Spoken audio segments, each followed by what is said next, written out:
My parents announced their house belonged to my sister and pushed her to sign the papers. So I stopped her and revealed the truth. The house was months behind on mortgage and they planned to dump it all on her. I 28 and I worked as an environmental compliance inspector on major construction projects. I live in Chicago now and usually kept my head down and my family at arm's length because growing up, my parents played favorites hard. But this Thanksgiving, they pulled something so wild I was still trying to process it. So here we go. 3 weeks before Thanksgiving, Mom called me at work. I was in the middle of reviewing soil samples from a highway expansion project in Aurora, got dirt under my nails, and a headache from the dust mask I'd been wearing all morning. Environmental compliance inspector didn't sound glamorous until you realized I was the guy who could shut down a $20 million project with one signature. Honey, she started. And I already knew this was going to be bad. She only did the honey voice when she needed something or wanted me to stay quiet about something. "What's up, Mom? I just want to make sure you're still coming for Thanksgiving and that you're going to be nice." I paused, set down the sample bag. "Nice about what?" "Your sister has some wonderful news to share. We're all very excited for her. I just don't want you to make it about you or start anything." There it was. I was the problem before I even walked in the door. I hadn't planned on starting anything. Good, because this is a big moment for Natalie, for the whole family. We want it to be perfect. Natalie, my younger sister, 29 years old, and still living at home in Naperville, worked as a receptionist at some dental clinic, making maybe 38 grand a year. Drove the car Dad bought her, used the credit card Mom paid off, had never paid rent a day in her life. "I'll be there," I said, "and you'll be happy for her." "Sure, Mom." She didn't believe me. I could hear it in her silence, but she let it go because what choice did she have? I hung up and stared at my phone. 28 years of this pattern. Natalie got celebrated for showing up. I got interrogated for existing. When I was 23 and drowning in student loans, I asked Dad for 5 grand. He said no, said I needed to learn the value of hard work. 2 years later, Natalie wanted to go to Europe. 8 grand for 3 weeks. Dad paid for the whole thing. If I didn't joke, I'd shake. My boss Hayes stuck his head into my office. Guy was 56, had been doing this work for 30 years, seen every kind of family drama there was. "You look like you just got bad news, family stuff." He nodded. Didn't pry. That was why I liked him. "You heading home for the holiday?" "Yeah." "Need to talk about it?" "Nah, I'm good." He studied me for a second. "You're one of the most level-headed guys I've ever worked with. Whatever it is, you'll handle it right." I appreciated that more than he knew.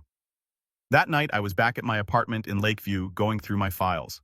Not work files, the other one, the ones I'd been building since September. It started with a phone call. Dad. September 19th, 10:15 in the morning. I was on site near Joliet, about to crawl under a house to check foundation drains. "Son, I need to talk to you about something important." My stomach dropped. "Someone died. Someone's sick. Something's wrong. We need some help. Financial help. It's Mom. She had surgery back in July. Insurance didn't cover everything. We're looking at about $22,000 in medical bills." I didn't hesitate. "I can help." "How much do you need?" "All of it. 22,000. Can you wire it this week?" Something felt off. Mom had surgery in July. It was September.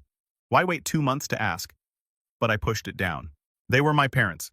"Let me call the hospital. I'll set up a payment plan directly with them." Silence. Long silence. "We'd prefer the cash. We'll handle the hospital." That was when I knew. "Dad, if it's medical bills, I pay the hospital, not you." His voice changed, got defensive. "We don't need you questioning us. We need help. Then let me help properly." "What hospital?" He hung up. I sat in my truck for 20 minutes. Then I made some calls. The 3 major hospitals in the area. Asked if there were any outstanding balances under my parents' names matching what Dad claimed. Nothing. No $22,000 bills in collections or waiting for payment. So I dug deeper.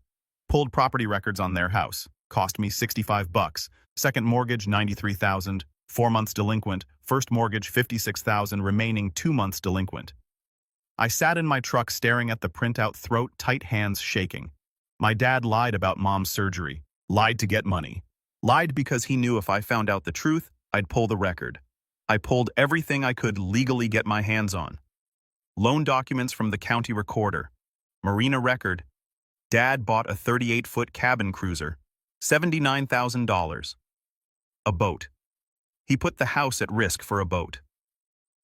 2 weeks later, Natalie posted online, Big announcement at Thanksgiving house emojis.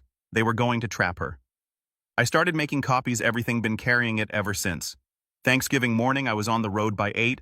Traffic was a mess out of the city on holidays. Could be 50 minutes, could be 90. Family group chat lit up. Natalie, can't wait for everyone to get here. Mom, today is going to be so special. Bruce, what time will you be here? Around 2? Perfect. Natalie's announcement is at 2:30, scheduled choreographed a performance. I pulled into their driveway at 1:58. Aunt Diane's Mercedes was already there. Uncle Rick's pickup, my cousin Holly's Honda. Connor's parents' SUV was parked near the curb. His mom was already inside helping Mom with appetizers. At least 15 cars total. The folder was on my passenger seat. I grabbed it, locked the truck, walked up the front steps. Natalie opened the door before I knocked.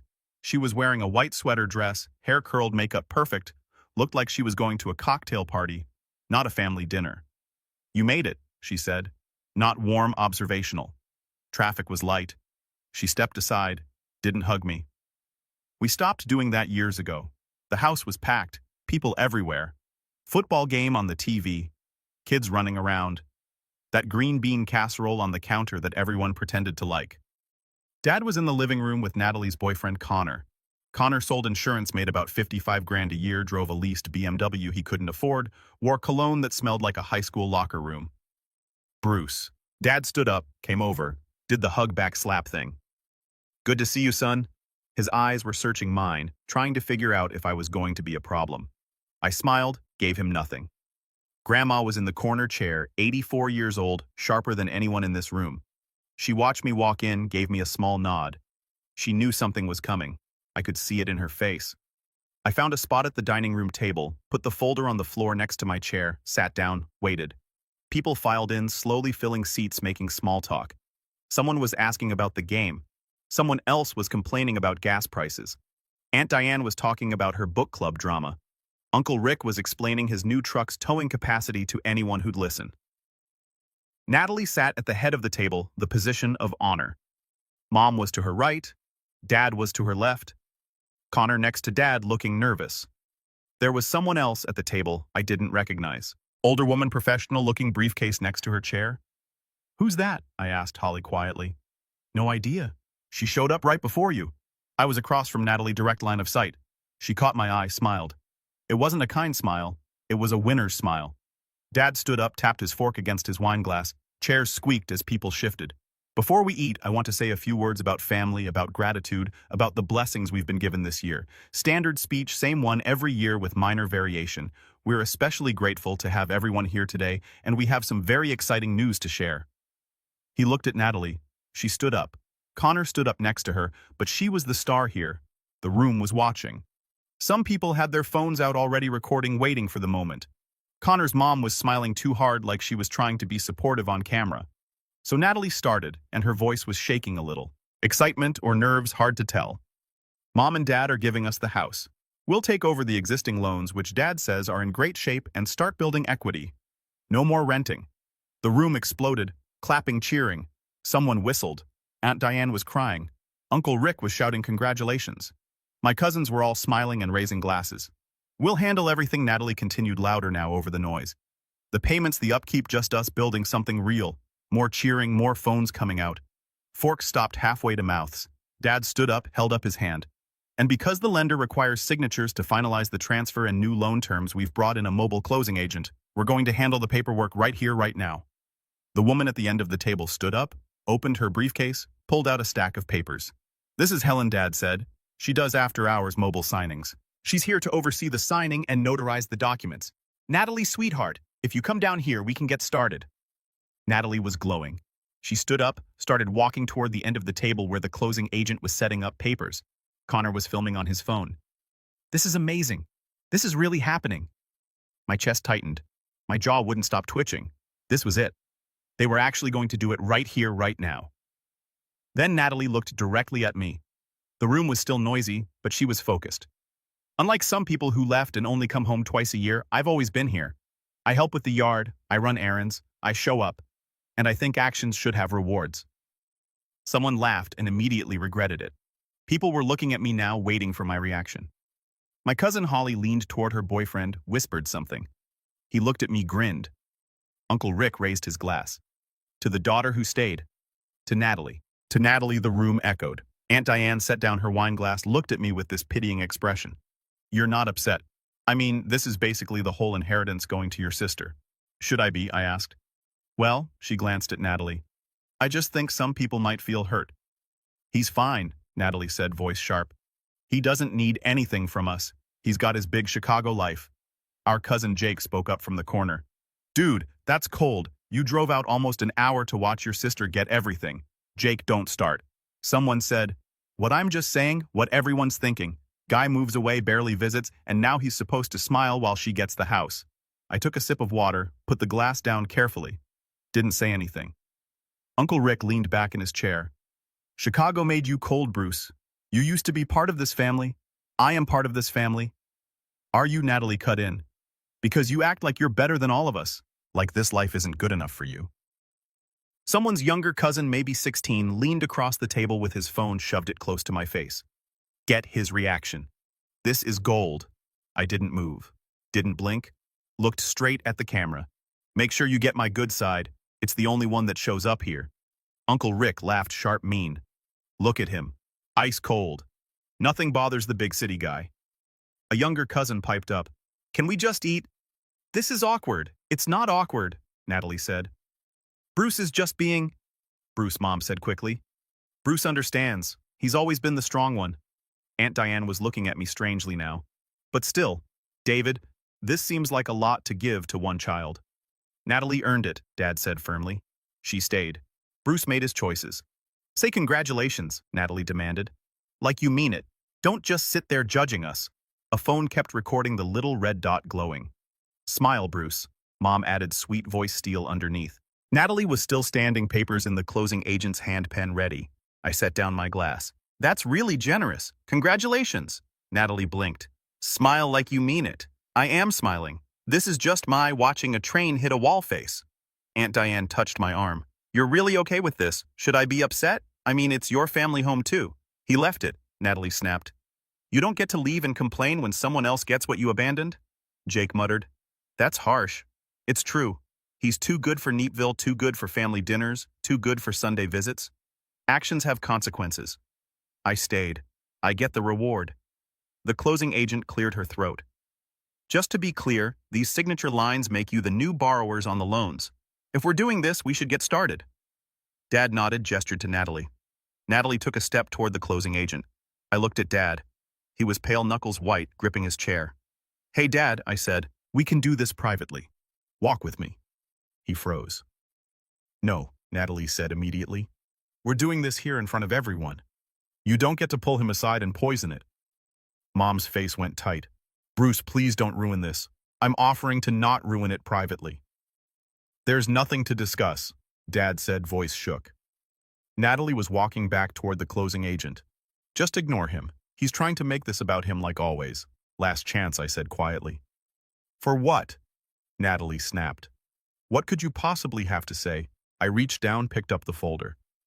Okay, then we do it here. Dad's face drained, every drop of color gone. Mom's hand started shaking so hard she had to put down her wine glass. Bruce, Dad said. His voice sounded strangled.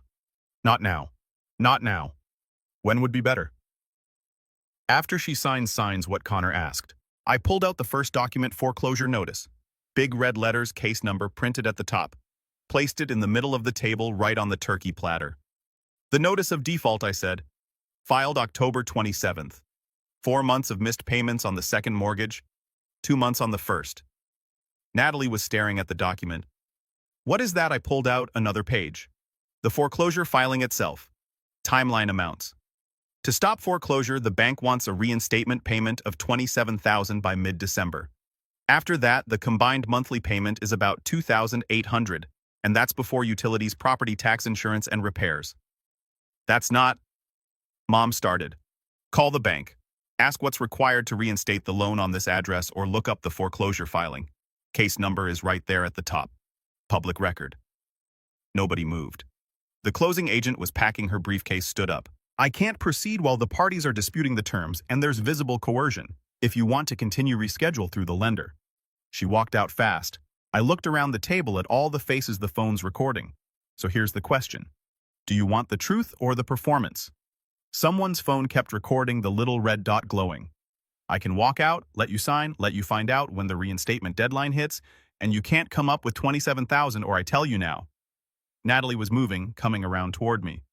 You're lying because you can't stand that I'm happy. She was standing over me, pointing, voice loud, slammed her hand on the table. Silverware jumped, knocked over a wine glass. Red wine spread across the white tablecloth, bled into the corner of the paperwork. I snatched the folder back.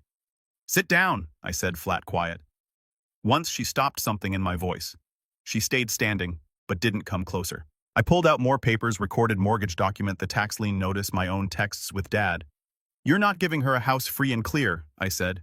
You're giving her debt, mortgage, and escrow alone. About $34,000 a year, not counting what breaks, not counting what the county's already filed liens for.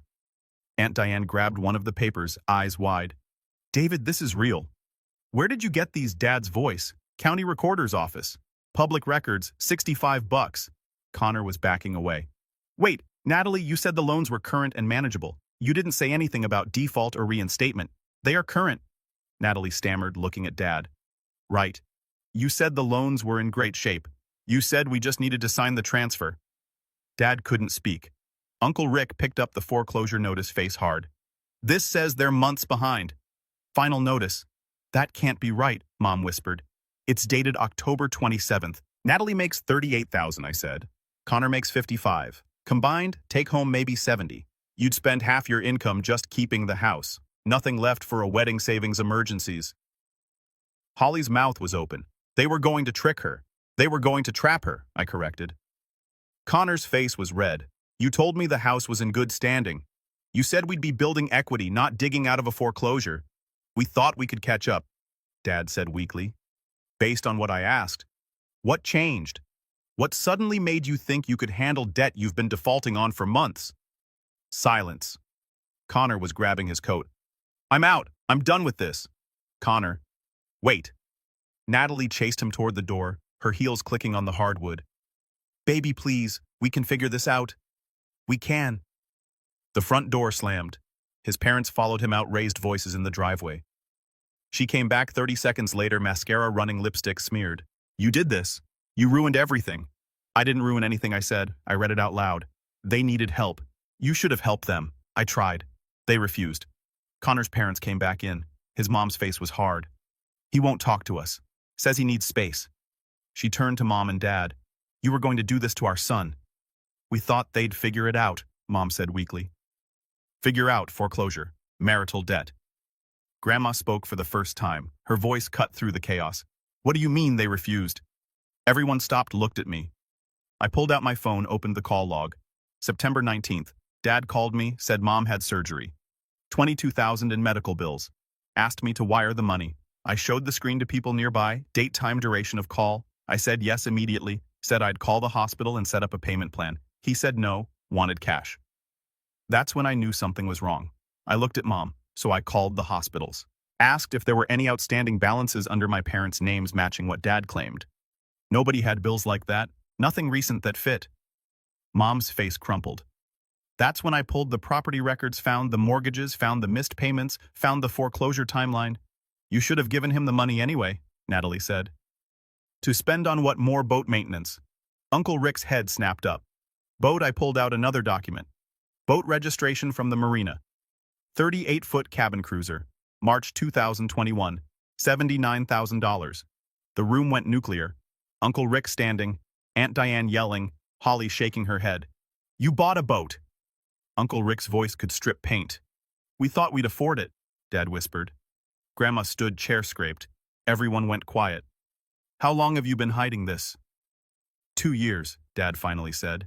And instead of asking for help, you decided to lie to your children. We were desperate, Mom protested. Desperate enough to lie in loan documents, Holly said. That's fraud if they misrepresented the transfer to the lender. You tried to do this to Bruce first, didn't you? Aunt Diane asked. I nodded. May 7th. Asked me to co-sign, called it a refinance. Just a formality. Did you sign? Uncle Rick asked. Almost. Told them I wanted my lawyer to review it first. I pulled out another document. Email from my lawyer. Subject, do not sign. She said if I signed, I'd be legally responsible for $149,000. That's when I started digging. Natalie turned on me, pointed. This is all your fault.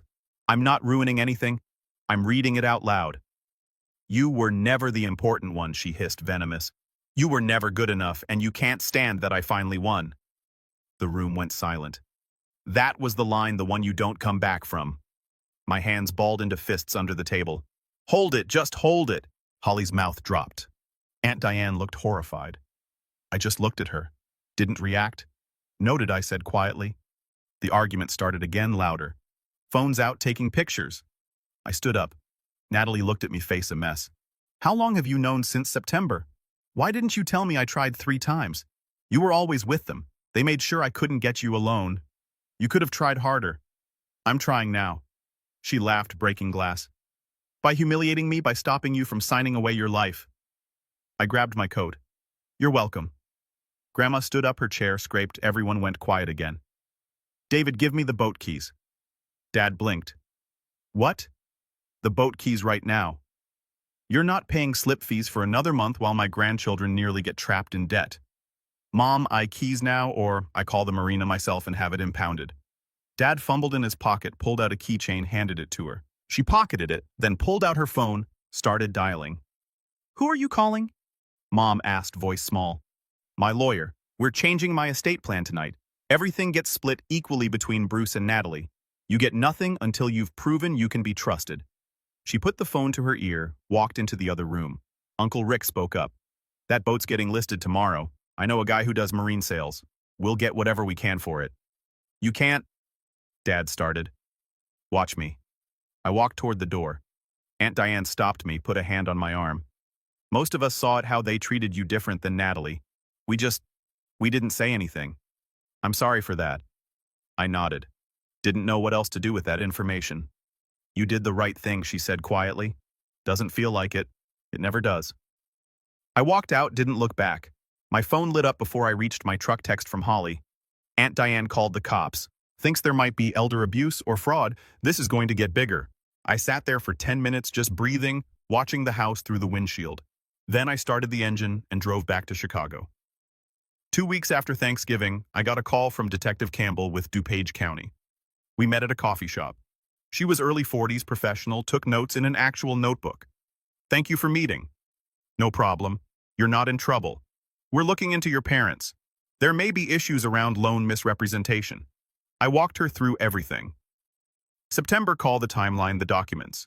She took notes, flipped through pages, eyebrows rising. Your parents claim you handled their finances, that you advised them on the property transfer. I pulled out my phone, showed her texts. Here's where he asked for money. I offered to pay the hospital. He refused. That's it. I never touched their accounts. She photographed the screen. So they're shifting liability apparently? Do you have evidence you weren't involved? 3 years of zero contact with their bank. No joint accounts, no power of attorney, plus my lawyer's documentation from when they tried to get me to co-sign in May. She flipped back through notes. Your sister mentioned they pushed hard for a spring wedding. March, specifically. They set the date before Connor proposed. Mom picked the venue. March would have been 4 months after the property transfer, right when payments came due. If your sister and fiancé were married and living there, they'd expect his income to cover it without telling him upfront what he was actually getting into. That's the fraud angle we're looking at. Misrepresentation to both the borrowers and potentially the lender if they falsified occupancy or intent. What do you need from me? Truthful testimony if it goes to court, which it probably won't. Most of these settle, I'll tell the truth. That's all I've been doing. She closed her notebook. You saved your sister from years of financial disaster. Most people don't have someone willing to blow up Thanksgiving to protect them. I just read the paperwork. She smiled at that. I'll be in touch. Dad showed up at my office 3 days later. Hayes called me in. Your father says there's a family emergency. Dad was there looking small. We need to talk. Hayes was reading the room. Take the day if you need to. I'm good. This will be quick. We walked outside, cold wind. You need to fix this. Detective taking documents. They're saying fraud. That's not my problem. We're family. You don't do this to family. You tried to trap your daughter in debt she couldn't handle. What do you call that? We were desperate. Then you should have asked for help. He grabbed my arm. You could make this go away. Tell them it was a misunderstanding. I looked at his hand on my arm, looked back at his face. Let go. He did. I'm not lying for you. Whatever happens now is what you earn. She's falling apart. Your sister not eating, not sleeping medication, because she almost signed away her life or because Connor left both. Then she should thank me. Bruce, please stop contacting my workplace. Stop showing up here. Text if you need something. I'll decide if I respond. I walked back inside. Hayes was waiting. You okay? Yeah. Family stuff. He nodded. You handled that well. By mid-December, the foreclosure moved forward. Natalie texted, I met with a therapist. She says I was conditioned to accept manipulation, that I confused favoritism with love. Better to figure it out now than never. Can we talk when you're ready? Christmas I didn't go home. Holly sent a photo from Grandma's small dinner. Caption, new tradition. You're invited next year. Grandma called that night. Natalie staying with me. Therapy's helping. Your parents filed bankruptcy. Tell her I'm here when she's ready. January. Dad sent angry texts. I sent one back. Stop contacting my workplace. Further contact will be documented as harassment. Then I blocked his number. Hayes told me I was up for promotion in March. Life moved forward. February 14th. Natalie texted, can we meet coffee? We met in Neatville. She was there first, looked better, healthier. Hey. Awkward silence. I'm sorry for Thanksgiving for what I said, for believing them over you. You didn't know. I should have questioned it. I wanted the fantasy too bad. How are you now? Better. Living with Grandma. Figuring out who I am outside of being Dad's favorite. She laughed. Turns out being the favorite means being the most useful. I started seeing someone, Liam. He's a paramedic. I told him everything. He didn't run. That's good. I miss having a brother. I'm still your brother. She started crying. I don't deserve that. Probably not, but you're getting it anyway. We talked for an hour about the favoritism, the patterns, me being expected to handle things while she got protected. They've been paying my car payment for a year. Didn't know that specifically, but it tracks. I thought I earned it. Turns out I was just easier to control. They couldn't control you. That's why they came after you. Do you hate them? No, but I don't trust them, and I don't owe them my destruction. Grandma's changing her will, splitting everything equally between us. Dad gets nothing until he proves he can be trusted. Good. We stood in the parking lot, cold February wind. Can I hug you? Yeah. She hugged me tight. Thank you for saving me even though I hated you for it. You're welcome. Can we do this again? Yeah. Call me whenever. March brought the promotion. Hayes called me in. Senior inspector. 15% raise. You earned it. Thanks. You've changed this year, more focused. Whatever you've been working through, it shows. Spring came. I was working on a project in Oak Park when Mom called. Bruce. Her voice was small. We need to talk. Your father and I have been in counseling. We want to apologize, really apologize. Okay? Can we see you face to face? Why? Because we owe you that. Because we were wrong. I thought about it. I'll think about it. Please. Your father is different now. I'll think about it. I hung up. That night I called Grandma. Mom wants to meet. Says they've been in counseling. They have. I've been paying for it. Condition of helping them. Do you think they've changed? Long pause. I think they're scared. Not the same as changed. Should I meet with them? Your decision, but if you do, make them earn it. Thanks, Grandma. I didn't meet with them, didn't respond to Mom's texts, held the boundary. May 18th, 6 months after Thanksgiving, text from Natalie. Family dinner at Grandma's this weekend. She wants everyone there, including you, including them. Says it's time. I'm not interested. Natalie, I know, but Grandma asked and she's 84. For her, I'll think about it. 2 days later. I'll come, but I'm leaving if it goes sideways. Fair. Saturday afternoon. Grandma's house. I was the last to arrive. I parked, sat there, asked myself if this was worth it. Then I got out. Grandma opened the door. You came, you asked. Thank you. She hugged me. Keep an open mind, but don't take any garbage. I walked in. Living room was set up like a mediation. Grandma's chair at the head. Natalie was sitting with Liam. Holly was next to her boyfriend. Uncle Rick and Aunt Diane on the other couch, and Mom and Dad on the love seat, looking smaller, older. Dad had lost weight. They looked up when I walked in. Dad started to stand.